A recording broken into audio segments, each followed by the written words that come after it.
Jim Longworth, welcome to another edition of Triad Today. Coming up later on, our infamous roundtable gets together. No telling what they're going to say, so stand by for the controversy. But between now and then, some great guests and important information coming your way. We'll have some folks from hospice come over here and tell you about the Veterans Ball that they're having to honor veterans. It's a neat event. Speaking of events, Dave Briggs will be around to tell you about some of the upcoming shows at the High Point Theater, and the gang from Daggett will be here with a special guest from the police department who will tell us all about new bike safety laws. So all that plus much more. But first, speaking of big events, homecoming. Can't be any bigger than that. We have a guest with us who's going to explain it. We always like to get him here when we can. The Honorable Dr. Elwood Robinson, Chancellor of Winston-Salem State University. Welcome again, sir. It's always a pleasure, Jim. Good to see you. It's always good to see homecoming, you. big thing. I mean, you went to college, I went to college, you and I know about homecoming, but this is homecoming. I mean, this is big stuff. No, this is big stuff. I mean, this is the greatest homecoming on the planet. That's what we talk about. Yeah. Other universities say that, but at Winston-Salem State, we live it. It's part of the history, it's part of the tradition of the city. With a homecoming parade, we go through the city, and at each side we find WSSU alums and supporters of this great university, and they're cheering us on, and it's just a great feeling. And of course, and we'll get to some of the events in just a second, culminating with the big game against Shaw on the 18th. But the other thing I was going to ask you is, a lot of times, and we've seen this with your university when you went where I went. Sometimes the universities they don't get the word out that the community can come to things. But that's not the case. No, the community is welcome. It is almost a community event, a community fair. I mean, and we do a lot of events during the course of the week. That's open. You can come to a lot of the Miss Alumni pageant. We have a show that you can come to, a concert that you can come to. Well, let me go down some of them. Okay, so October 24th, we can't do all of them, but on October 24th, a comedy show, October 25th, coronation. What's the coronation about? The coronation is for Mr. and Mrs. WSSU, and we do the coronation for them, the king and queen. It's a grand affair.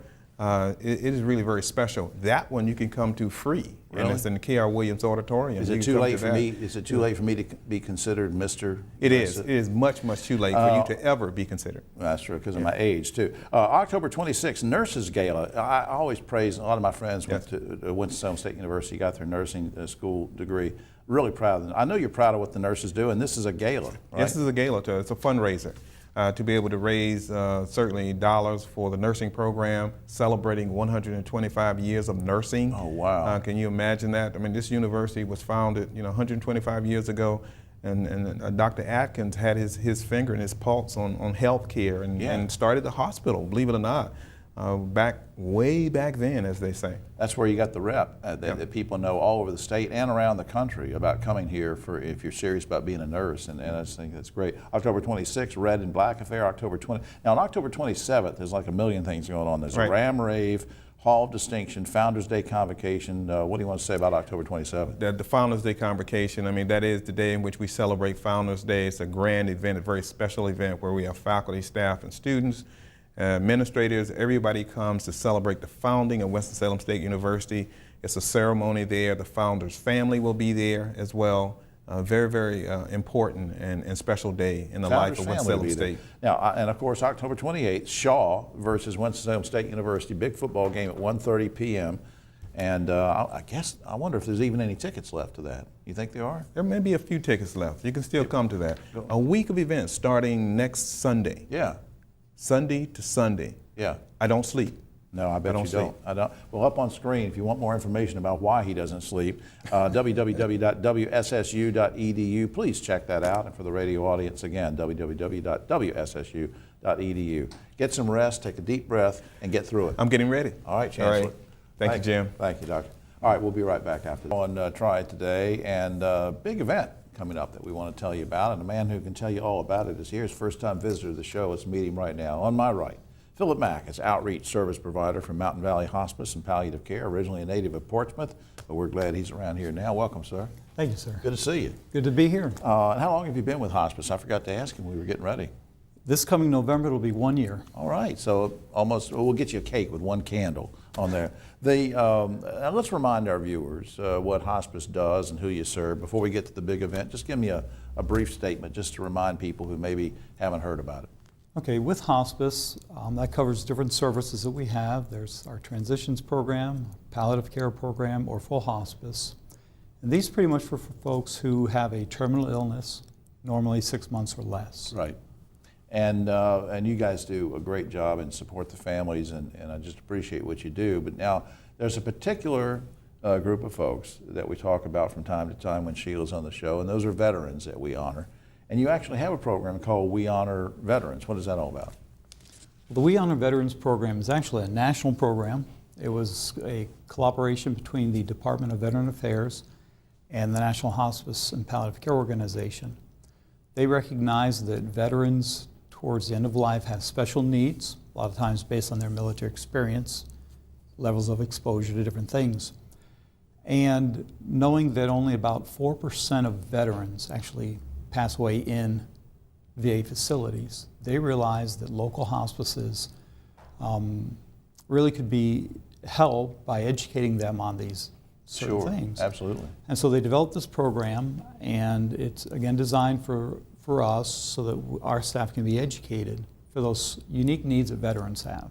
And you have, veteran volunteers sometimes and people on staff who can relate to veterans, and I think that's a good angle too. And now you do sort of day-to-day activities. You're always doing something or another for veterans, right?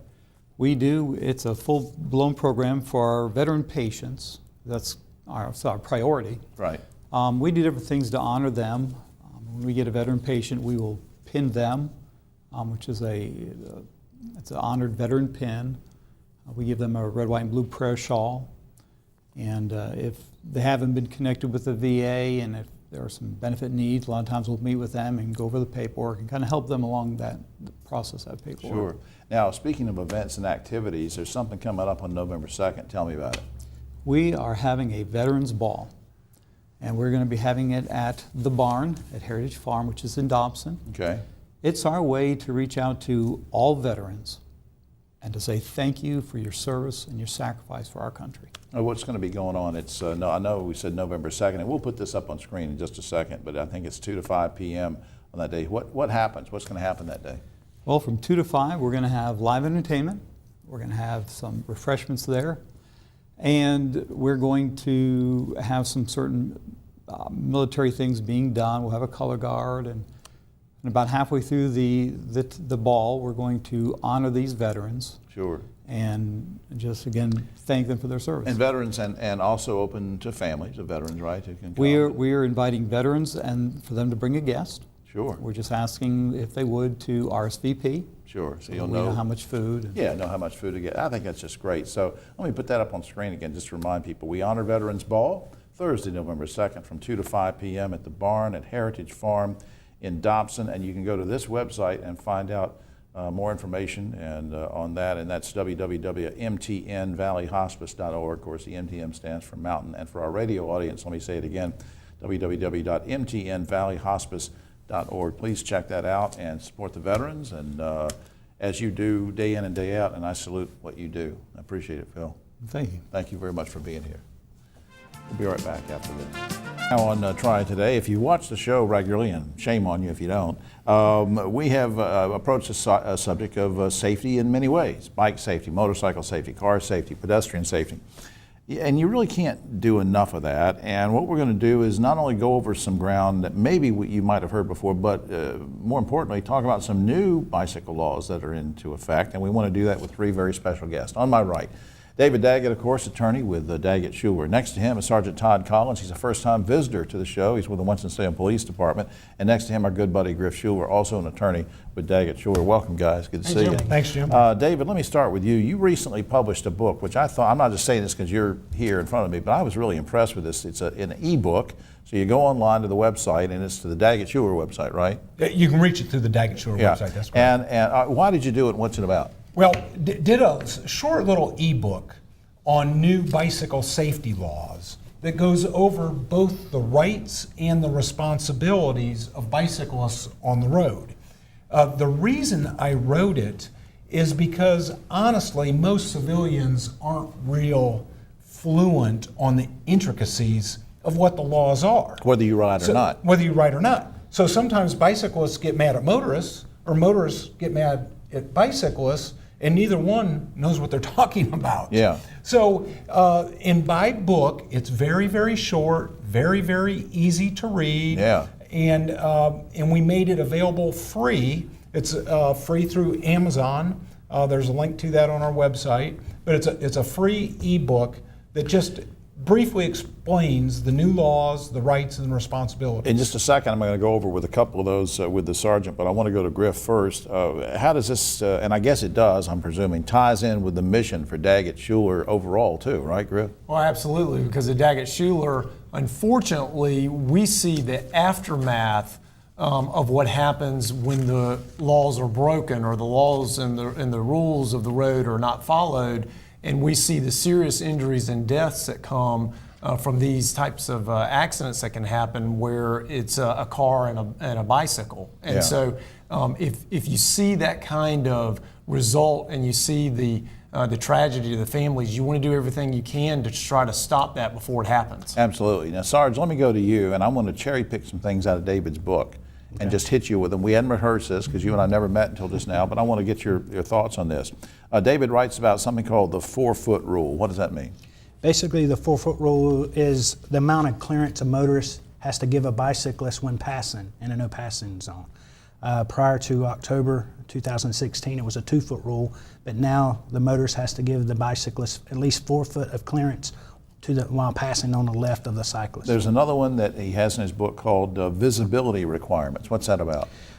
Prior to October 2016, a cyclist was only required to have a front headlamp on their bike, in addition to a reflector on the rear. With the new legislation set in place, a bicyclist has to have a light on the front and the rear of the bicycle and visible at least 300 feet from the rear of the bicycle. It used to be a reflector 250 feet. Correct. Yeah. Now it's a lighted light, Yeah. 300 feet. 'Cause those Much were- safer. No offense, but those reflectors weren't always that great. And now I think it's important. David, you mentioned something there, I think. You mentioned something about being a bike safety ambassador. What does that mean? Well, what that means is everybody that rides a bicycle needs to be an ambassador to the motoring public. That a motorist going down the road, their impression of a bicyclist is whoever the last bicyclist they saw. So if there's a rude bicyclist going down the road, the next bicyclist is the one who Right. takes the wrath of Right. the motorist.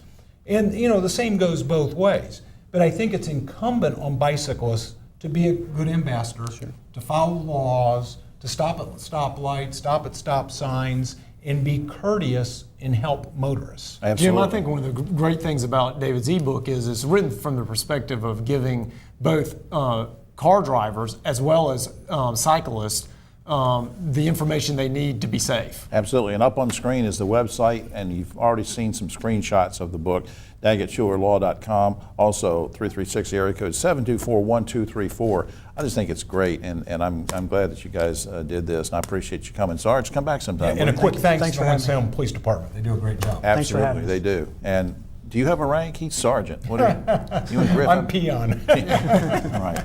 There's a joke there somewhere, but I'm not going to. All right, we'll be right back after this. Now on Triad Today, time to go to the theater. Well, not exactly right now, but almost now.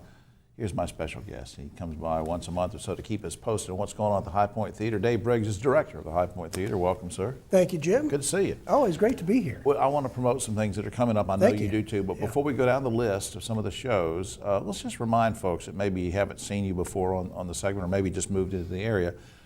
We know you have all these great shows, and once in a while, and the public really not aware of it, but there may be shows that you go to, but they're not High Point Theater shows, but they're at the theater. So the question is, can I just go in and rent the theater for a show I want to do? If I want to do a fashion show or a beauty contest or a play or something, can I rent it? You can, absolutely. That's, we do a lot of rental business, whether it's dance competitions or special events. We've got a few promoters that have been coming in to use the venue. We had Los Lobos recently. We've got Whose Line Is It Anyway Live coming in the springtime. We do, 5 dance competitions a year? Yeah, you can rent the facility. We're working with another nonprofit. They want to do a country concert here in the next month or Right. so.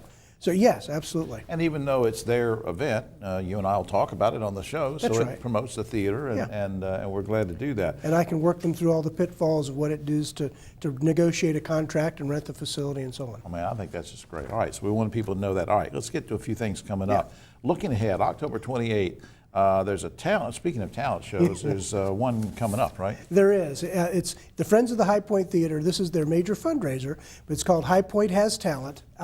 25 artists this time. We have 3 judges who are pretty well locally known. And then we also this year have 2 youth judges that are going to have their own prize. So everything from comedy to rap to spoken word to singer-songwriters, to folks singing pop and country, playing classical music.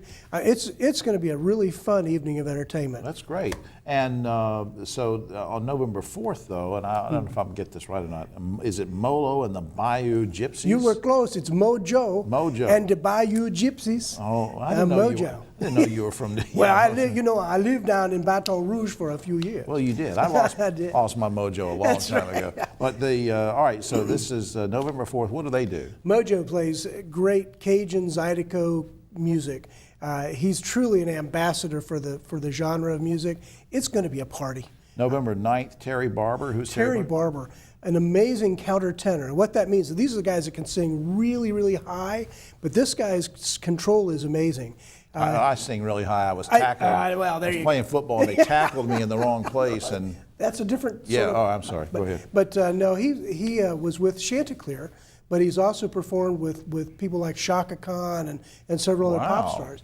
So he's remarkable. And his accompanist is Alina Karyayeva, who's an amazing pianist. She'll be with him, and that's a High Point Community Concert event. Right, Folks really need to come and see November 11th, I think you emailed me and said something about Masters of the Mind. What's that Masters about? of the Mind. I'm telling you what, they're going to blow your mind.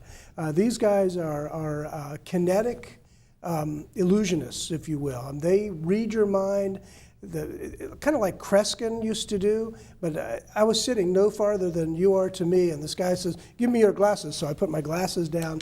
He waved his hand over it, and the glasses just came up. I don't know how that. The how he did glasses it. moved? The glasses moved. So, I'm there, I'm running my hand over it. I have no clue. He had the glasses in his hand no more than about 4 seconds. So, Guy Bavley and 3 other illusionists will be there. Wow. These guys are amazing. Wow, I can't wait for that. Okay, up on screen, and you can see all these events. I mean, you can see and read more about them on the website I'm giving you now, highpointtheater.com. highpointtheater.com. Please check that out, and the box office number is 887-3001. Again, check that out, and it sounds like you've got a great lineup. Thank you, Jim. I think it's going to be a lot of fun in November. And keep your glasses on. I'll do the best I can. Somebody will lift them. That's right.